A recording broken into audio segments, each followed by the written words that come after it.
To take the derivative of this function, we need to use the chain rule. Here's how I always like to think about the chain rule. You use it whenever you have an outer and an inner function, or in other words, a function with an argument.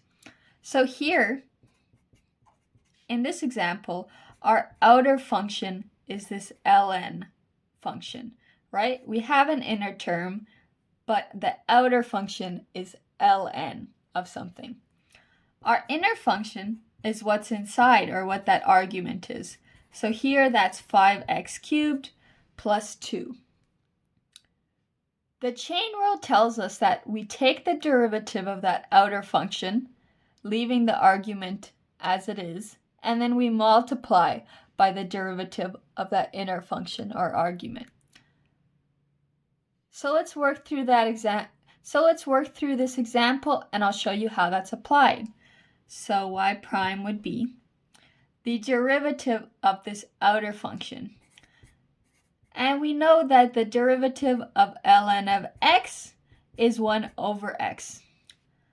So the derivative of ln of 5x³ plus 2 is 1 over 5x³ plus 2. So you see what we did? We took the derivative. We did include the argument, but we've left it alone. Just treat whatever is in here basically just as if it's just x. Then we multiply by the derivative of that inner function. So the derivative of 5x³ plus 2 is 15x squared.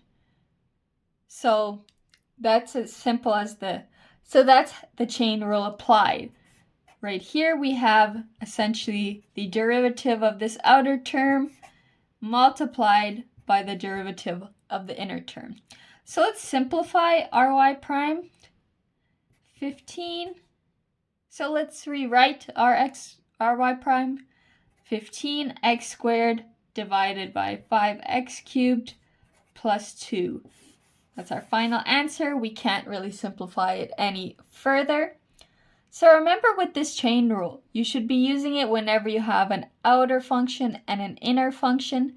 Take the derivative of the outer function as normal, just treating whatever is inside or whatever the argument is as if it's just x, and then multiply by the derivative of that inner function.